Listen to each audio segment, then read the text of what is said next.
이 시간에는 봄, 성령이 오신다라고 하는 제목으로 말씀을 좀 나누겠습니다. 로마서 8장 26절, 27절을 제가 봉독하겠습니다. 이와 같이 성령도 우리의 연약함을 도우시나니 우리는 마땅히 기도할 바를 알지 못하나 오직 성령이 말할 수 없는 탄식으로 우리를 위하여 친히 간구하시느니라. 마음을 살피시는 이가 성령의 생각을 아시나니 이는 성령이 하나님의 뜻대로 성도를 위하여 간구하심이니라. 아멘. 우리 어린이부는 지난 11월부터 금요일 저녁에 로마서를 읽고 있습니다. 우리 저녁 예배 시간에 어린이들이 보이지 않죠? 네, 로마서 읽고 있는데요. 우리 어린이 부장님이 그러시는 거예요. 목사님, 설교 로마서 좀 하면 안 돼요? 그래서 우리가 예수님에 관한 이야기 많이 했지만은 한 3월달 로마서 좀 여러분과 같이 말씀을 나누면 좋겠다라고 생각이 들었습니다. 그래서 이 시간은 우리 어린이들을 위해서 준비했습니다. 어린이들 잘 들어야 됩니다. 이번 주에 매스컴에서 아주 중요한 이슈가 하나 있었습니다. 0.72 무엇입니까? 작년에 합계 출산율이 0.72였다고 그래요. 이게 무슨 말인지 여러분 아십니까? 한 여자가 평생 동안 몇 명 낳아요? 0.72명을 낳는다라고 하는 말입니다. 여자 100명이 몇 명을 낳아요? 72명을 낳습니다. 그런데요, 보통 성비는 남녀 비슷하잖아요. 다시 말해서 200명의 사람들이 몇 명을 낳은 거예요? 72명을 낳았어요. 72명은 그렇다면 몇 명을 낳을까요? 남자가 절반, 여자가 절반이, 그러니까 여자 몇 명이에요? 36명에서 0.72 곱하면요 26명입니다. 26명은 몇 명을 낳을까요? 그 중에 여자가 몇 명이에요? 13명. 13명 곱하기 0.72 하면요 반올림하고 나면 9명이에요. 우와, 대한민국 인구가 어떻게 되고 있어요? 200명이 72명 되고 72명의 세대만 바뀌면 이렇게 바뀌는 거예요. 얼마 있지 않으면 대한민국 인구가 팍팍팍 지금 줄고 있다. 너무너무 긴장하라라고 하는 이야기를 이렇게 하고 있었습니다. 제게 이 데이터가 굉장히 충격이었습니다. 인구가 줄면 어떻게 될까요? 여러 가지 사회 문제가 생깁니다. 그 중에 하나는요, 피가 모자란대요. 젊은 사람들이 피를 수혈해야지 어른들 이렇게 수술하잖아요. 어떻게 되죠? 수혈할 사람이 없답니다. 현재 인류는 인공피를 아직 못 만들고 있잖아요. 지금 만들기 위해서 부단히 애를 쓰지만은 쉽지 않아 보입니다. 우리 어르신들 피가 없어 수술을 못 한답니다. 시간이 지나면. 얼마나 세상이 걱정되는지 모르겠습니다. 세상은 편리해지고 발달되고, 그러나 한편으로는 심각합니다. 우리 사회가 왜 이렇게 되어가고 있습니까? 여러 가지 원인이 있지만 학자들은 참 많은 이유들을 꼽더라고요. 이번 주 뉴스들 보니까는요. 첫 번째, 심각한 경쟁 사회여서 결혼하지 않고 아이 낳지 않는답니다. 가정이 행복하지 않기 때문에 자녀를 낳지 않는답니다. 도시가 집중화되기 때문에 이런 심각한 경쟁 사회가 된다고 하죠. 그리고 또 하나의 이유를 뽑기를 스마트폰이라고 뽑습니다. 스마트폰 많이 하면 많이 할수록 인구는 줄어진다라고 해요. 로마서 8장 22절, 피조물이 다 이제까지 함께 탄식하며 함께 고통을 겪고 있는 것을 우리가 아느니라. 정말 말씀대로죠. 인류가 몸살을 앓고 있습니다. 아니, 모든 피조물들이 다 함께 탄식하고 있다라고 말합니다. 과학은 발달되고 더 좋은 집에 살고 있고 더 편리하게 더 맛있는 것을 먹고 있는 것처럼 보이지만 정작 경쟁은 심해지고 빈부 격차, 인격의 격차도 점점 심해지지요. 인성 좋은 사람과 인성 나빠진 사람이 훨씬 더 격차가 심해지고 있습니다. 말씀 그대로 모두가 탄식하고 모두가 고통 가운데 있다라고 말합니다. 이 모든 것의 근본 이유가 무엇입니까? 로마서 3장은 말합니다. 유대인이나 헬라인이나 다 죄 아래 있다고 우리가 이미 선언하였느니라. 기록된 바 의인은 없나니 하나도 없으며 깨닫는 자도 없고 하나님을 찾는 자도 없고 그들의 목구멍은 열린 무덤이요 그 혀로는 속임을 일삼으며 그 입술에는 독사의 독이 있고 파멸과 고생이 그 길에 있고 평강의 길을 알지 못하였고 하나님의 그들의 눈앞에 하나님을 두려워함이 없느니라. 악인들이 넘쳐나고 죄와 고통이 넘쳐나는 이유가 무엇 때문이에요? 죄 때문이라고 그렇게 말합니다. 모두가 다 이 죄의 번복 속에서 살기 때문에 잠깐은 좀 편리한 것처럼 보이지만 가만히 보면 너무너무 사회가 심각하게 오염되고 병들어 가고 있다라고 지금 말씀하고 있는 것입니다. 그러나 로마서는 말합니다. 우리가 아직 죄인 되었을 때에 그리스도께서 우리를 위하여 죽으심으로 하나님께서 우리에 대한 자기의 사랑을 확증하셨느니라. 우리가 아는 것처럼 그러나 하나님의 아들 예수께서 이 땅에 오셔서 십자가에 죽으시고 구원의 길을 만드시고 3일 만에 부활하시고 하늘로 승천하셔서 오늘 우리 교과 공부한 것처럼 하나님 보좌 우편에 앉으셨습니다. 그런데 예수님은 하늘로 가시면서 그냥 하늘로 가지 않으셨습니다. 한 가지 약속을 하셨습니다. 나는 비록 떠나지만 누구를? 성령을 보내겠다. 그리고 로마서를 가만히 읽어보면요, 복음, 하나님의 의 이런 부분이 많이 소개되기도 하지만은 줄기차게 이야기하기를 성령에 관해서 계속 이야기하고 있습니다. 우리가 많이 들어본 이야기죠. 성경학자들은 말합니다. 성경이 반지라고 한다면 로마서 8장은 가장 빛나는 이 반지 꼭대기 보석이다라고 이야기합니다. 아마 우리 중에 로마서 8장을 진지하게 읽어보고 마음에 감동이 없는 분 있었을까요? 혹시 내 마음의 신앙이 좀 해이해지고 하나님이 좀 멀리 느껴진다라고 할 때 여러분 로마서 8장을요 한 절 한 절 꼼꼼하게 읽어보세요. 거기에 위대한 진리들이 우리 마음을 정말 심장을 뛰게 하는 말씀들이 그 속에 얼마나 많이 있는지 몰라요. 정말 행복합니다. 이 시간 로마서 8장을 좀 여러분과 한번 살펴보고 싶습니다. 8장 26절 금방 우리가 읽었지요. 로마서 8장은 성령 하나님의 어떤 분인가를 우리에게 자세하게 설명해 주고 있습니다. 이와 같이 성령도 우리의 연약함을 도우시나니. 성령 하나님이 하는 일이 무엇이에요? 우리를 돕는 일을 하고 계신다라고 합니다. 우리를 도우십니다. 언제나 항상 성령께서 하시는 일들을 쭉 소개하는데요. 첫 번째는 8장 2절에 이는 그리스도 예수 안에 있는 성령, 생명의 성령의 법이 죄와 사망의 법에서 너를 해방하였음이니라 라고 말합니다. 성령께서 하시는 일은요, 죄의 법, 사망의 법에서 우리를 해방시켜줘요. 다시 말해서 새 생명 가운데 우리를 살도록 하신다라고 하는 것입니다. 8장 11절도 말합니다. 예수를 죽은 자 가운데서 살리신 이의 성령이, 영이 너희 안에 거하시면 그리스도 예수를 죽은 자 가운데서 살리신 이가 너희 안에 거하시는 그의 영으로 말미암아 너희 죽을 몸도 살리시리라. 성령께서 하시는 일은요, 우리를 죄로부터 그 다음에 죄의 사망의 법으로부터 우리를 해방시키고 우리를 살리는 일을 성령께서 하신다라고 이야기합니다. 누굽니까?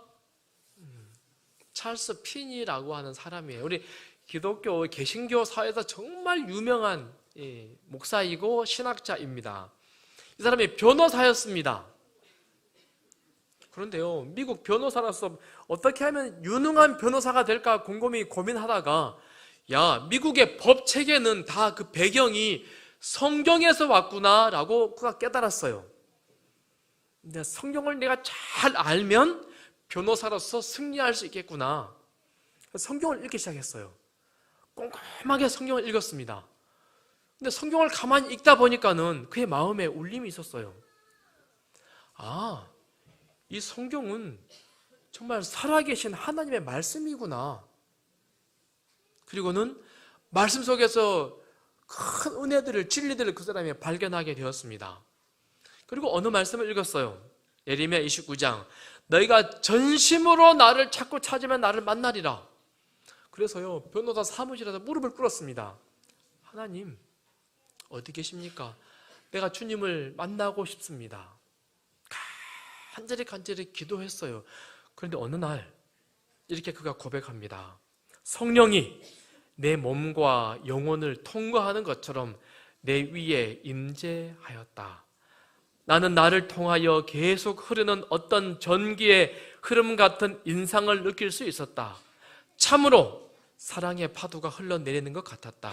내 마음에 가득 찬 놀라운 사랑을 표현할 말이 없다. 나는 기쁨과 사랑에 크게 울었다. 문자 그대로 내 심령에서 말할 수 없이 솟구치는 감정 때문에 큰 소리로 울었다. 성령께서 그의 마음에 꽉 임재한 거예요. 어느 날 내가 예수님을 좀 만나고 싶습니다. 나를 만나 주십시오. 간절히 했더니 성령이 강하게 다 역사한 거예요. 그리고 그가 눈이 퍼뜩 띄어졌습니다. 내가 변호사 그만해야지.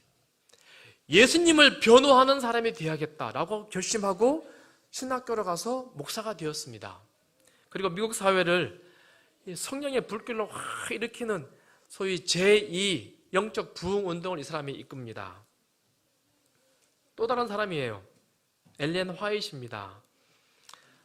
10대 소녀 때 17살 때 어느 날 내가 예수님을 만나면 좋겠다. 나는 너무너무 죄가 많은데 우리 17살 때 이런 생각한다는 게 너무 여러분 기특하지 않나요? 나는 죄가 너무 많은데 나의 죄 사함을 내가 받고 싶다. 하나님 나의 모든 죄를 용서하여 주십시오. 그리고 내가 정말 하나님의 사람으로 어떻게 살 수 있을까요? 예수님 나와 함께 해주세요. 간절히 기도를 했어요. 이 엘렌 화이트 정말 여러 달 그렇게 간절히 기도를 했습니다. 그런데 어느 날 다른 사람들이 기도하려고 무릎을 꿇었을 때에 나도 떨면서 그들과 함께 꿇었다. 그 순간 하나님의 약속은 마치 구하는 자만이 받게 되는 많은 귀한 진주처럼 내게 느껴졌다. 내가 기도할 때에 그토록 오랫동안 나를 괴롭히던 무거운 짐과 영혼의 번민은 사라지고 하나님의 축복이 부드러운 이슬처럼 내게 내렸다. 나는 마음속에서 우러나오는 찬송을 하나님께 드렸다. 예수님과 그의 영광 외에는 아무것도 보이지 않았으며 하나님의 성령께서 너무나 강력하게 내게 임하셨으므로 나는 그날 밤에 집으로 돌아갈 수 없었다. 너무너무 성령의 임재에 감동스러워서 마음에 막 울려 퍼지는 것입니다. 피니도 그러고 엘렌 화이트도 그러고 성령이 그의 마음에 강하게 임재하니까는 새로운 사람이 된 것입니다. 죄로부터, 죄의 법으로부터 그들이 해방되는 그 귀한 경험을 그들이 하게 되었다라고 하는 것입니다. 성령이 임재하시면 새로운 사람이 됩니다. 새로운 능력을 그들이 받게 되는 것입니다. 두 번째, 성령은 우리를 하나님의 자녀라고 말해 주십니다. 로마서 8장 16절 성령이 친히 우리의 영과 더불어 우리가 하나님의 자녀인 것을 증언하시나니. 성령께서 뭐라고 말씀하세요? 너는 하나님의 자녀다라고 말씀해 준다라고 하는 거예요. 지난주 우리 침례 받을 때 그런 사실을 우리가 확인했죠. 예수님 침례 받을 때 누가요? 성령이 비둘기같이 다 임재하시고 소리가 들렸습니다. 무엇이라고요? 이는 내 사랑하는 아들이요 내 기뻐하는 자다, 내 아들이다 라고 하는 소리를 성령을 통하여 하나님께서 말씀하셨습니다. 마찬가지로 성령께서 예수를 믿는 모든 사람들을 향하여 말씀하십니다. 너는 하나님의 아들이다, 너는 하나님의 딸이다 라고 말씀하십니다. 오늘 아침 기도력 참 감동이었습니다. 사단 마귀는 계속 우리 옆에 와가지고 너는 죄인이야, 너는 어쩔 수 없는 죄인이잖아, 너가 얼마나 흉악한 줄 알아? 계속 지적질합니다. 그러나 누가요? 성령께서 아니야, 너는 하나님의 아들이야, 일어서, 너는 하나님의 딸이야, 일어나라고. 예수께서 너를 대신하여 십자가에 죽었어, 너의 모든 죄와 허물을 용서하셨어, 그러니 그분을 의지하고 일어나라고 성령께서 그렇게 말씀하여 주십니다. 로마서 8장 14절, 무릇 하나님의 영으로 인도함을 받는 사람은 곧 하나님의 아들이라 우리가 아빠, 아버지라고 부르짖느니라. 성령께서 계시면 성령께서 하시는 일은 무엇이라고요? 우리 보고 하나님을 향하여 뭐라고 하라고 한다고요? 아빠, 아버지라고 하라고 계속 속삭이신다는 계신다는 것입니다. 여러분, 하나님이 아버지 맞습니까? 하나님이십니까? 여러분의 아빠, 아버지입니까?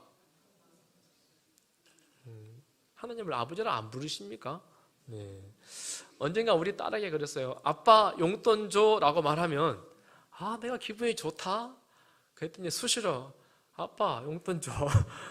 아빠가 돈이 없는데. 그러면 아니 저번에 그렇게 말하더만. 저는 능력이 없습니다.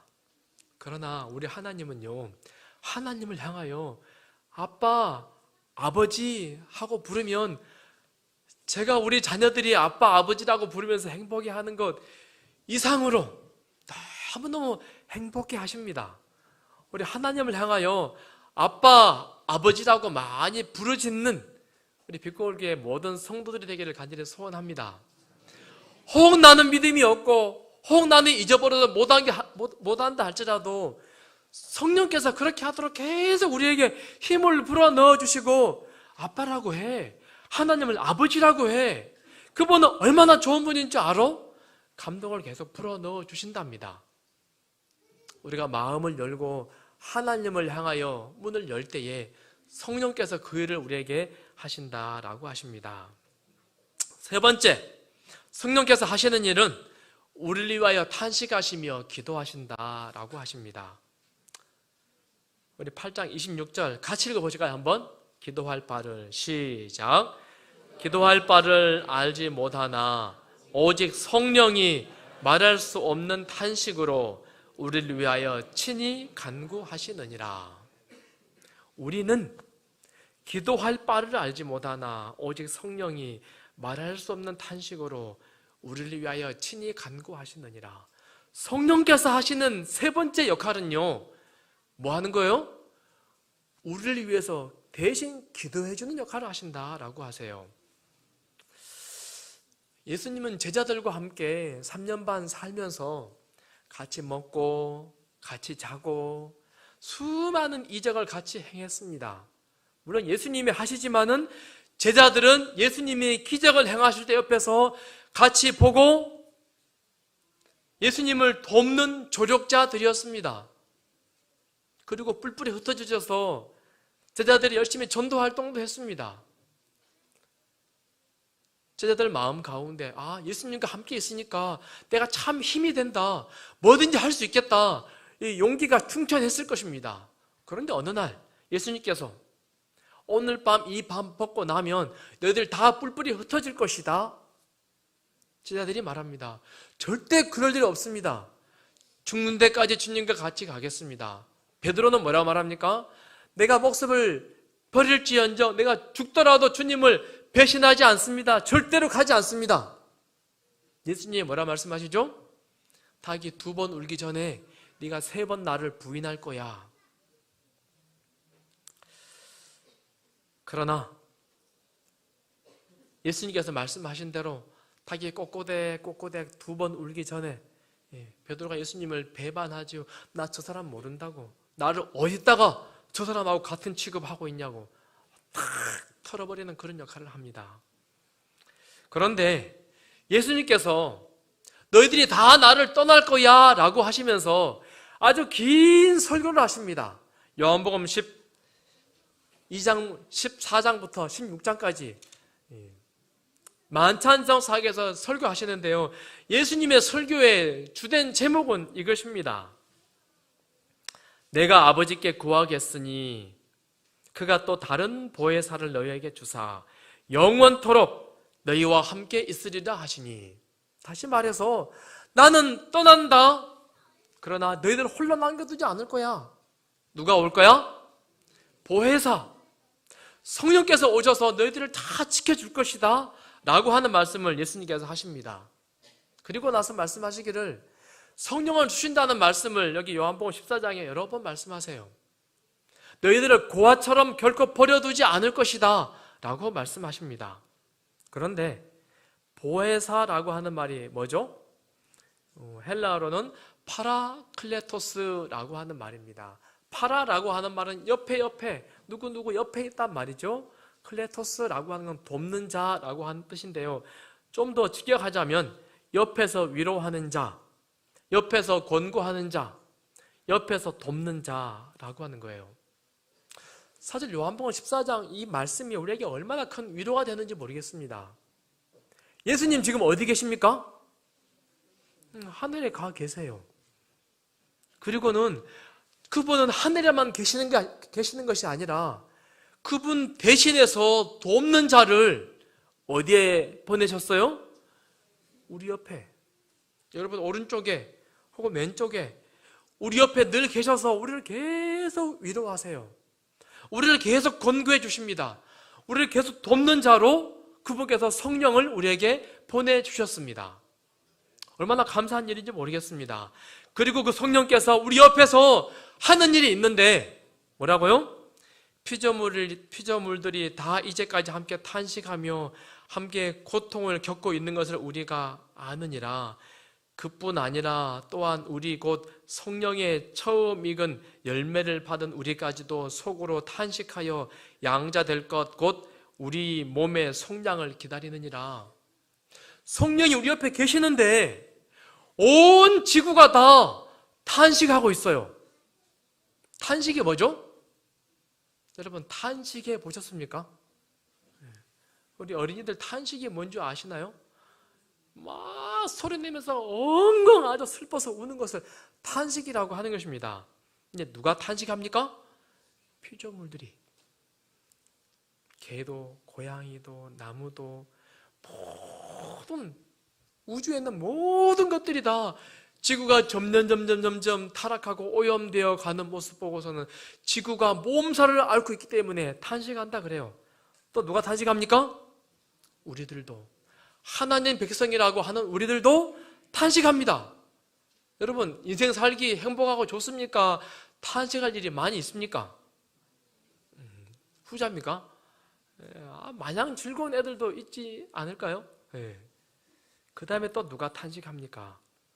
성령께서, 우리 옆에 우리를 도우라고 보내주신 성령께서도 계속 탄식합니다. 왜 탄식합니까? 언제 탄식합니까? 무엇 할 때? 우리를 위하여 친히 간구하시느니라. 우리 쉬운 성경은 이 부분을 이렇게 말합니다. 말로 다 표현할 수 없는 간절함으로, 탄식이란 말을 간절이란 말로 다르게 번역했어요. 말로 다 표현할 수 없는 간절함으로 우리를 위해 중보 기도를 하십니다. 우리 옆에서요 통곡하고 울고 간절히 중보 기도하고 울고 부르짖는 돕는 이로 성령께서 그 일을 지금 하고 계시다라고 말합니다. 우리 예수님께서 이 땅에 계실 때에 정말 많은 사람들을 위해서 기도했습니다. 우리 성경에 다른 사람을 위해서 기도한 사람들 정말 많지요? 누가 있습니까?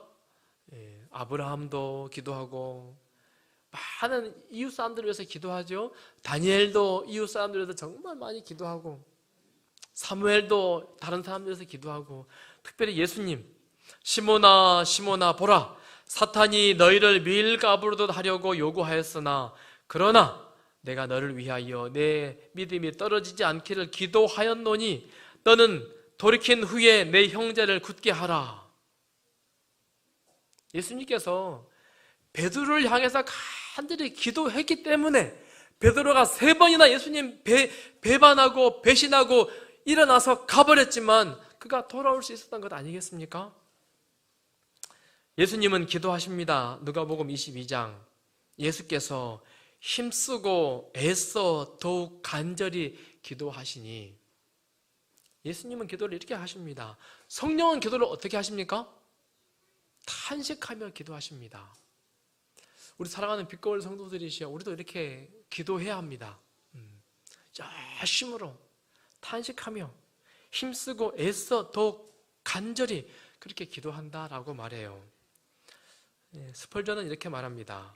열정 없이 기도하는 사람은 전혀 기도하는 것이 아니다. 여러분 동의하십니까? 기도 어떻게 하는 거예요? 열정을 가지고 간절히 예수님께서 기도하신 것처럼, 성령께서 기도하는 것처럼 그렇게 간절히 기도하는 것이라고 이야기합니다. 바운더 목사는 이렇게 말합니다. 열정은 기도의 핵심이며 기도에서 불은 원동력이다. 기도할 때 불타게 그렇게 기도하라라고 말합니다.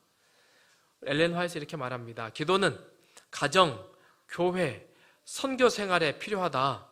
열렬한 기도의 능력에 대하여 너무나도 모르고 있다. 만일 교회가 기도하는 일에 성실하면 그처럼 많은 일에 무기력함을 보이지 않을 것이다.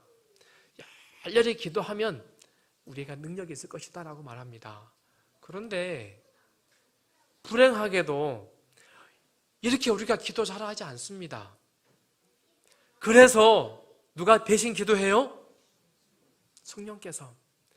우리가 뜨뜻미지근하고 우리가 무기력하기 때문에 옆에서 성령께서 대신 탄식하며 우리를 위하여 기도해 주고 계십니다. 감사합니까? 얼마나 감사합니까? 내가 아무 일 없이 이렇게 잘 하루하루 보내는 것이요, 성령께서 탄식하며 기도해 주기 때문에 그렇습니다. 2차 세계대전 때 전쟁의 치열한 어떤 상황 속에 한 사람이 총탄에 맞아서 피를 흘리고 죽어가고 있어요.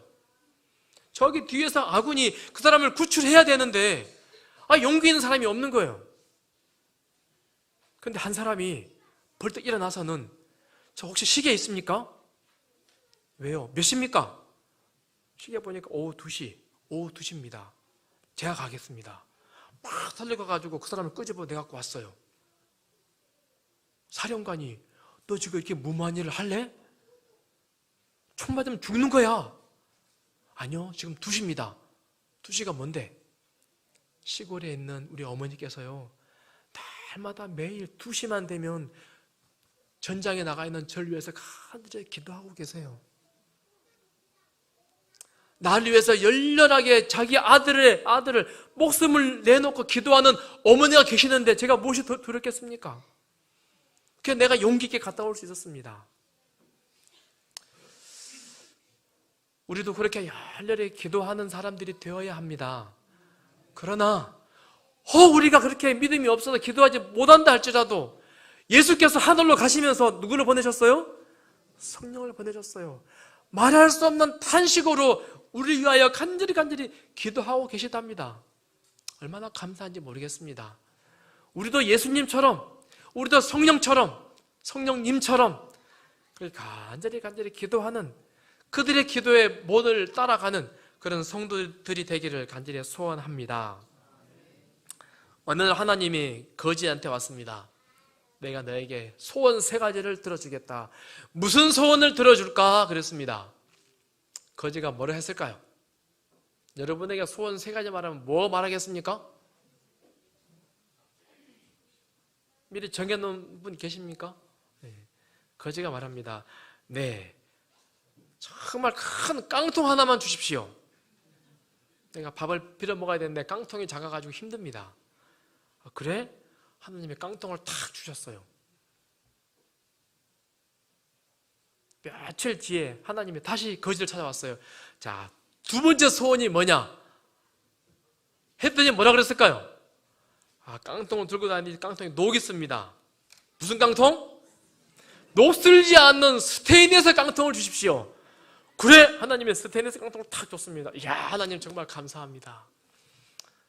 한참 지난 다음에 하나님이 또 오셨어요. 야, 거지야, 소원을 뭐 줄까?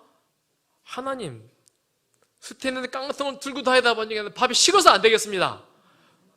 무슨 통? 보온밥통을 주십시오. 그래, 알았다. 보온밥통을 딱 줬더랍니다. 하나님이 여러분에게 소원이 무엇이냐 물으신다면 여러분 무엇이자 대답하십니까? 혹 거지가 달라고 하니 깡통 같은 거 이런 거 혹시 달라 하지 않습니까? 우리가 본 것이 없잖아요. 아는 게 없잖아요. 뭐 달라고 기도하긴 하지만은 하나님 볼 때 너무 시원찮아요. 그래서 누가 대신 기도해줘요? 성령께서 말할 수 없는 탄식을 가지고 우리에게 기도하신다라고 하는 것입니다. 별 영향가 없는 기도하는 사람들 우리 참 많습니다. 저도 그럽니다. 제가 그런 생각이 들어요. 잘못된 기도를 하는 기도는요, 낭비하는 기도를 하는 것 같습니다. 잘못된 기도를 하는 사람은 낭비된 기도를 하는 것입니다. 하나마나 하는 기도. 혹 우리 그런 기도 하고 있지는 않는지 모르겠습니다. 하나님, 나는 기도할 줄은 모릅니다. 이것이 가장 정직한 기도 아닐까요? 그러니 성령 하나님, 나를 위하여 기도하여 주십시오. 성령 하나님, 나를 위하여 기도하는 그 기도가 끊기지 않게 해주십시오. 그리고 내가 기도하는 이 기도가 성령으로 하는 기도가 되게 해주십시오. 나의 사사로운 깡통 달라고 하는 기도 말고 하나님이 원하시는, 정말 하나님이 주고자 하는 그 기도를 내가 드릴 수 있게 해 주옵소서. 성령으로 기도하는 우리 모두가 되어야 할 줄로 믿습니다. 그러므로 우리를 대신하여 말할 수 없는 탄식으로 기도하시는 그 하나님, 그 성령님, 얼마나 고마운 분인지 모르겠습니다. 수많은 사람들이 교회에 오고 예배하러 오고 성전에 옵니다. 수많은 양을 가지고 교회에 옵니다. 그러나 하나님이 뭐라고 말씀하세요? 네, 마당만 밟을 뿐이니라. 하나님을 구하지 않고 그저 이기적인 내 몸 와서 그냥 기도하고 가요. 많은 경우에 낭비된 기도 우리가 하고 가진 않을까요? 그래서 성령께서 필요하시다라고 하는 것입니다. 성령께서 우리에게 새로운 생명을 주시고 새로운 사람으로 살도록 하십니다. 얼마나 감사한지 모르겠습니다. 성령께서 우리에게 오셔서 우리를 하나님의 자녀라고 말씀해 주십니다. 얼마나 감사한지 모르겠습니다. 너는 고아가 아니야. 너는 혼자 살아가는 존재가 아니야. 우리에겐 아버지가 있어. 하나님을 향하여 아버지라고 불러봐봐. 그리고 성령께서 우리를 위하여 탄식하시며 기도하십니다. 우리가 이 성령 하나님을 늘 기억하고 그분에게 감사하고 그분을 향하여 마음을 늘 열 수 있는 우리 모든 빛골 성도들 다 되기를 간절히 소원합니다. 그리하면 그런즉 이 일에 대하여 우리가 무슨 말하리요? 성령께서 우리에게 함께 계시고 우리를 꽉 성령의 사람으로 채워주시면, 만일 하나님이 우리를 위하시면 누가 우리를 대적하리요? 자기 아들을 아끼지 아니하시고 우리 모든 사람을 위하여 내어주신 이가 어찌 그 아들과 함께 모든 것을 우리에게 주시지 아니하겠느냐? 이 모든 일에 우리를 사랑하시는 이로 말미암아 우리가 넉넉히 이기느니라. 누가 계시면 우리가 이겨요? 그분이 계시면, 하나님이 계시면, 예수께서 십자가를 지시고 우리의 모든 죄를 다 사하여 돌아가셨습니다. 그리고 성령께서 오셔서 하나님은 우리 아버지야. 너는 새로운 사람으로 살 수 있어. 내가 너를 위해 기도해 줄게. 성령이 계시면 우리가 성령의 사람으로 살아가며 넉넉히 이길 수 있는 것입니다. 자, 봄이 되었습니다. 깡깡하게 이렇게 얼었던 동토에 따뜻한 바람이 불면 그 다음에 무슨 일이 일어나죠? 새싹이 돋고 꽃이 피고 새가 날아다니고 아름다운 세상이 막 펼쳐질 것입니다. 마치 우리 마음에, 우리 교회에 겨울이 지나고 성령의 따뜻한 바람이 싹 불면 그러지, 하나님 우리 아버지시지, 그러지, 그분이 내게 새로운 힘을 주시면 내가 새 생명, 새로운 사람으로 살아갈 수 있는 것이지, 그분이 기도해 주시면 우리가 넉넉히 이길 수 있는 사람 되는 것 아니겠습니까? 3월 우리가 성령에 관해서 많이 생각하고 성령의 오심을 맞아들이고 성령과 함께 동행하는 우리 모든 성도들 되기를 간절히 바라며 말씀을 줄이겠습니다.